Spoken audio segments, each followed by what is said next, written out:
I can tell you what John Hughes did. The last time I spoke to John, sadly, this was in probably 1988 or 89, and he called me with John Candy on the phone, and we kind of spent a couple hours just chatting on the phone, just kind of hanging out. It was amazing.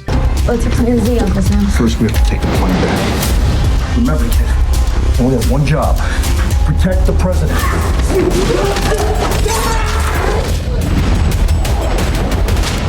Sooner or later, he will make a mistake.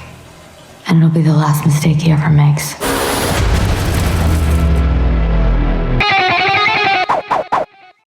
I watched Air Force One Down last night. I had a fun time with it. It feels like a throwback to 90s action films, and the mentor role suits you very well. And given that 55, I hope I've garnered some lessons from this lifetime. Yeah, absolutely. I appreciate that. I haven't seen the film yet. I'm glad you enjoyed it, Tyler. Yeah, this came up through my team, and it was a great opportunity, and it was fun to be working with Paramount. I hadn't worked with them in a long time. And it was just great. And I went over to Sofia, Bulgaria, and we shot at a studio called New Bojana Studios, which is actually where a lot of those films are shot, including The Expendables and going back a ways. So it was a great experience. I think that's part of what makes an actor's career so much fun, is that sense of adventure. You know, it's not always red carpets and all that other stuff that people think it is. That sense of adventure of just going to a new place and immersing yourself in a culture. And it was really a great experience. So I shot, it was a quick shoot. It was about 3 weeks, and I was in Bulgaria. It was a lot of fun. So I'm glad you enjoyed it, man. Yeah. Well, and given that you and star Catherine McNamara both started acting very young, did that mentor-mentee dynamic carry over when the cameras weren't rolling? Yeah, you know what's interesting is I actually produced a film that with a young filmmaker out of Pennsylvania named Chad. I'm forgetting Chad's name at the moment. Forgive me, Chad. But we did a film that I produced together, and this was about 10 years ago at the beginning of Catherine's career. And I've been very happy to see her growth and maturity. She's really blossomed into a really talented, she always was talented, but a very talented young actress. And she's had a few series like Shadowhunters and some other shows. And she's really a lovely girl. You know, she's from Kansas City and just very classic Americana. You know, she's really a nice young lady. So yeah, to your point, it was really a lot of fun to work with her again. On the picture that we did some years back, I played I would think I was a security guard at the high school, and it was about a high school shooting. It was about a sort of a love triangle, and she was one of the kids involved in that. But she's blossomed into quite an amazing young actress, you know, and really a real pro to work with. We also had the great fortune of working with James Bamford, who's a really talented former stuntman and actor that turned director, and he's a great guy. He and I really hit it off. Which was really nice. He's from Vancouver, and we had some similar friends, and we're around the same age. So I enjoyed working with both of them a lot. It was really fun. Yeah, we had a good time. That's awesome to hear. And I can imagine that you'd have a lot of great advice for young actors. Any wisdom about the craft that you'd like to give to any aspiring actors that would be watching this interview? You know what? It's interesting. Like, two of my favorite lines on acting, just to give you a brief answer, I guess, come from Spencer Tracy. And Spencer Tracy said, "Know your lines, hit the mark, and look them in the eye." And it's pretty simple, you know. But he also had another great one. He said, "You just want to tell the truth." You know, it's almost like a misnomer for what it is. I think it's a craft. You know, this idea of acting, it suggests some sense of, you know, whatever. You know, where in fact you want to be as real as possible, whether you're drawing from your own life or you're playing someone. You know, in my career, I've had the opportunity to play people like Bill Gates and, you know, real characters, Whitey Ford, and the movie I did with Billy Crystal years ago. So I think that there's a particular, you know, kind of alerts you, kind of, you know, you're really on your best game. I feel like when you're playing someone who's really lived, you know, you really want to kind of know your homework and do your thing. But yeah, we had a great time. You know, she's a real pro. She doesn't need much advice, but I've really enjoyed seeing her development over the last 10 years, Catherine. So it was fun to work with her again. Yeah. Same. I've been following her career as well. So I was excited to see her in this starring role, and she's kicking ass. So it's quite the fun time. Absolutely. I think she had a lot of that training on Shadowhunters and some of the other stuff. So she knows her stuff. She can box, and she's studied kickboxing and stuff. And believable as well. She was very impressive. Yeah, absolutely. Yeah. Absolutely. But very lovely girl too. Yeah. Very nice lady. Moving on to some of your past work. Weird Science is a movie that I've seen probably 50 times, and it always manages to make me laugh. We can put it in real life sexual situations and see how it reacts. Like real sick, demented shit. You'd love it. What are your fondest memories of filming that? Well, we just had a great collaboration, John Hughes and I. I'm sure you've talked to other actors that have worked for him. He was really a wonderful guy. He had that sense of collaboration. And I see it as one of his great talents, not just his writing and directing, that he was really open to the process and really encouraging and really kind of collaborated with you on your performance to the extent that he would always be accessible to you to talk about it if we wanted to make changes, if you wanted to try something different. So I see that as one of the great gifts of John's legacy, is his writing and directing, but also his sense of collaboration, and that he was never sort of precious about the scripts. He was really open to, embellishing things or just making things better. It was always about the scene and whatever could make the scene better. By the way, why are we wearing bras on our heads? Ceremonial. So I have great memories of shooting that. We were on, I think it was stage 26 or 27 at Universal. Because of John's background coming from Chicago, Tyler, we had good fortune on those films back in the day to start shooting in Chicago. Like we shot The Breakfast Club there entirely, 16 Candles entirely there. And then when I did Weird Science, it was kind of a hybrid. We did a portion of the film in Chicago, and then we went back to LA and shot at Universal. So just such incredible memories, working on the Universal lot, working with such great actors, Kelly LeBrock and Elon Mitchell-Smith and Downey, who obviously went on to do great, right?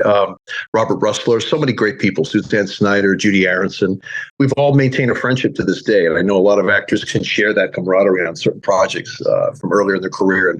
And we do as well. We get to see each other when we do signings and other things as well. So, it was just a great experience, man, because with John, I was always, he always just cut me loose. He was never, as I mentioned earlier about his style of working, he would encourage it. He wanted to know what your ideas were. He wanted to collaborate with you on that level, so he was really great. Well, and that brings me to Drunk Gary is one of my favorite bits in all of cinema. Thank you. I was nuts for the girl. And what did it to me was these big titties she had. Was there ever concern of going too far or not far enough? Was that where the collaboration with John comes into play? Right. Well, as you know, sir, the world has changed a lot in these last 30 years. So I think it's interesting, some things that a lot of people would deem maybe tasteless or, on the edge. It was a different era. But in terms of that voice, it was definitely all inspired by Richard Pryor. When I was growing up, my heroes were comedians. I loved George Carlin and Richard Pryor were two of my heroes. And then I later discovered Lenny Bruce. And although I wasn't a stand-up comic, I really admired him. So I'd be listening, I'd be reading Cream magazine in my room as a kid, listening to Van Halen, and then I'd put on George Carlin or Richard Pryor. So that character was inspired by a character that Richard used to do called Mudbone, which was an old black gentleman from where he was from in Illinois. You probably heard that on some of his old albums. I don't know how I never connected the two. Oh, yeah. So what was funny, man, is that I'd come to the set. Oftentimes I'd be at the Hughes house on the weekends, because I was often their guest. I felt like it was like the third son of their family, So we'd be watching old classic comedies, black and whites together, John and I and his wife, Nancy. But we'd watch a lot of Richard Pryor. Live on Sunset Strip was a favorite. And then I also did a deep dive and went back to the 70s. And there's a lot of his classic albums where you can hear them live, the live recordings from a nightclub, and you hear glasses and dishware clinking, Yes. And he was just classic. So Mudbone was the character that Richard did. And so what happened was I would come to the set and I would imitate Mudbone for John Hughes because he had seen Richard do it, or heard some of the stuff on the albums that I shared with him, and it would crack him up, And so it was really a lot of fun that he just kind of cut me loose again with that moment, And I ad-libbed a lot of that stuff, so he was really cool that way, just allowing those things to happen. That's incredible to hear. And there have been rumors over the years, and I never know how to take much stock in them, of a potential sequel. So was there ever any truth to that? And would you have interest in returning? Well, at 55, I don't know what appetite people would have for that, to see me at 55, It's interesting, though, too. I was reading an article this morning with Cody Diablo, the screenwriter who did Juno, right? And she's partnered with Zelda Williams, who's Robin Williams' daughter, on some independent feature that they're doing. And they referenced it in this article. They were saying, growing up, Zelda was saying something like, there was always and I'm quoting her, so don't get offended anybody, but guys who make a bitch, and she was like, why was there never a reverse of that? Girls making the ideal guy or, whatever. So I think there's room for things that might be inspired by Weird Science, but I think it's had its day. You know, I mean, it had a TV show, which was a fun thing to see. And that lasted a couple of years. But I can tell you what John Hughes did. The last time I spoke to John, sadly, this was in probably 1988 or 89, and he called me with John Candy on the phone, and we kind of spent a couple hours just chatting on the phone, just kind of hanging out. It was amazing. And believe it or not, Tyler, he brought up doing a sequel of The Breakfast Club at that point, and this is probably 6-7 years after we had made it. So I know, God rest his soul, that was in his thinking, that he was playing with that idea. Whether he ever sat down at the typewriter or not, I don't know. No. But he was an amazing guy. Like when we were shooting The Breakfast Club, I'd come in on the next day and he started telling me about Weird Science. And he had actually gone home that night and written 30 pages, like a full act, after shooting a 12-hour day, because he was inspired by this idea of two goofy kids making a girl on their computer somehow. So that just shows you, that's kind of a testament to how prolific he was. You know, he had a room in his house, Tyler, that was all 12-inch vinyl records from floor to ceiling. It looked like a record store. And in the corner by a window on the second floor of his house was a desktop. And then you cut to his success, and I think he just had such an inherent sense of music. He was such a fan on top of it. So all those music cues in his film that you see, the early ones that I was in and the ones after me with all those great actors, he often had those cues, sort of factored into the screenplay. So when Universal saw his success all those years ago, they gave him a sort of a vanity record label deal because he was so good at picking the music for his films and bringing in Parkwin Gotch and all these other great people. So he really had an incredible ear for that. He was so talented on a lot of levels, John. It's insane when you look back at his filmography and notice just the small period of time that he made so many films that were so impactful till to this day. It's just incredible. Yeah, it really is. And I think as over time, I've learned that there is sort of a paradigm. I mean, I'm not claiming to know what it is, but I feel like everybody winds up a little bit better off at the end of his films, and that we see conflict through humor, and that there's always heart, humor and heart, and that there's an arc for everybody. As I said, everybody kind of winds up a little bit better off, which is a very nice idea, considering where the world has gone and how fast and crazy it can be. Yeah. Well, and you often played these very lovable people in the 80s, but then you had a role as a mean boyfriend in Edward Scissorhands that was very against type. What was it like to play? Like, was that a conscious choice of just like, I want to do something different? I think, it was in part, but I don't know I don't know how formed that idea was in my head. I just wanted to keep working. But I think in the mind of Tim Burton, the fantastic director that we all love, I think it was something novel to him because he had seen me in those earlier films. And when I met with Tim, this has got to be back around 1989. It was only like 4 years after I'd done all those films, and I had kind of shut up. I was a bigger guy, as I appeared in the film. And I think he found it interesting to kind of flip it, to whatever people had kind of known before with the John Hughes films. So I thought that was kind of cool. And that was another great experience, working with a real auteur who was brilliant.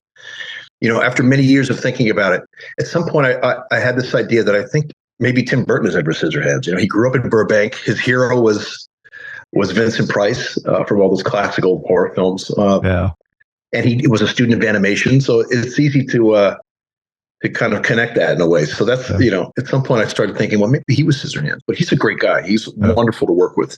Barry has a big interior, kind of a big private quality to him, I think. But when he works, he comes alive. He's really, really comes alive on the set. And it's funny too. You mentioned the Zelda Williams movie, Lisa Frankenstein, and thank you. That's it. Yeah. The other film that keeps being compared to is Edward Scissorhands. So it's like the parallels. It's crazy. Got it. Oh, that's great. Yeah, because I was really enjoying. I was actually reading the article this morning, and she was talking about how growing up as the daughter of a legend like Robin, she was exposed to the industry and on a lot of sets and all that. And I found it to be very interesting that as now a burgeoning filmmaker, her interest was going back to sort of 80s and 90s films that were more colorful and had a greater sense of play. I think she was mentioning, by contrast, films today are very, sharply edited and everything's packaged and the whole thing is a different different time now. So finally, I have to ask about Halloween Kills. I love the Halloween franchise, and Kills is one of the most entertaining entries in the entire thing. So thanks. Tommy Doyle is technically a character that's been around for decades and has been played by multiple people, including Paul Rudd.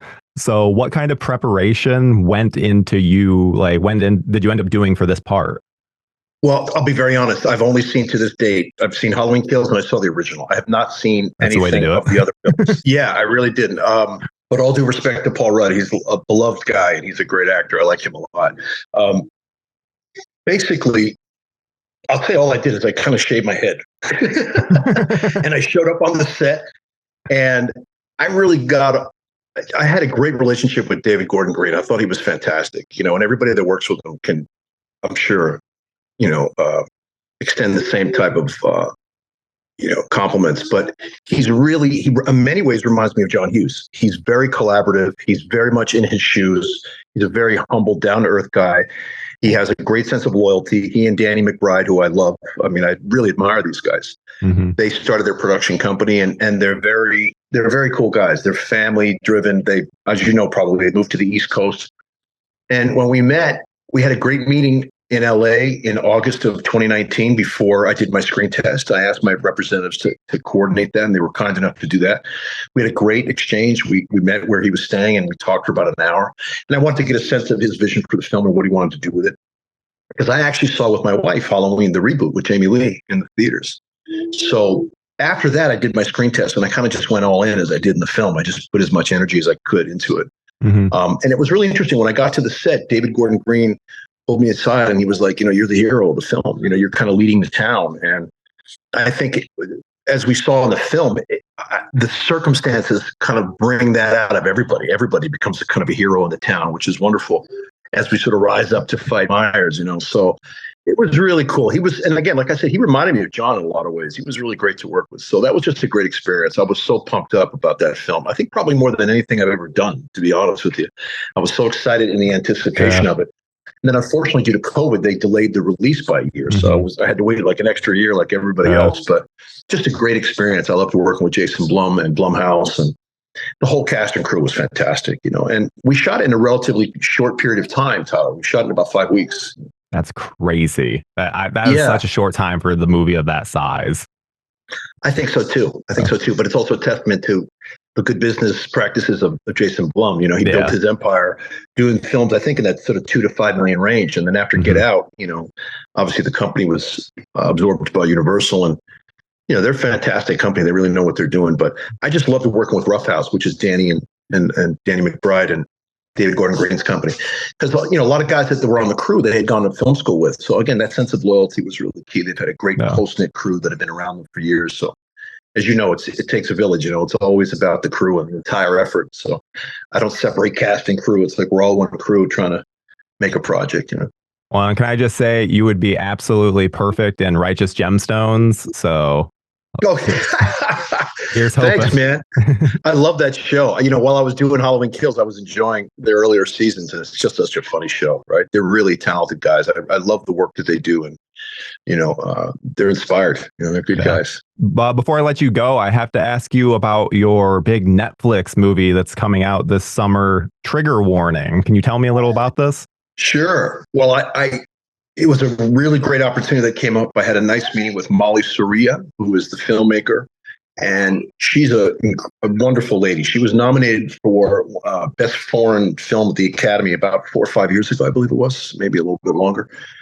And her film was called Marlena the Murderer in 4X, I believe. And it was really brilliant. She's really a talented filmmaker and a lovely lady. So we just had a really nice conversation and meeting, and she brought me on board, and I had a great time. There was a lot of great ladies running that set. There were a lot of great female producers on the project, in addition to Jessica Alba, who produced the film, who stars in it.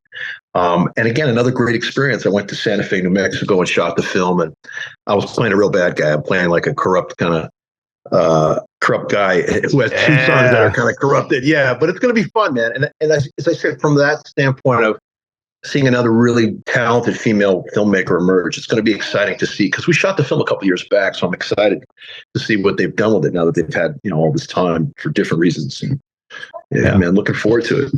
Well, that's awesome. And our viewers can make sure to watch Trigger Warning on Netflix this summer, and then make sure to watch Air Force One Down. It's out digitally. So thank you so much for joining me for this. This has been such a joy. I'm going to be telling everyone about this. Oh, I appreciate it, Tyler. Great to meet you too, man. And thank you. I really appreciate your time as well. Thanks a lot. Thank you. And I hope to see you pop up on Righteous Gemstones sometime.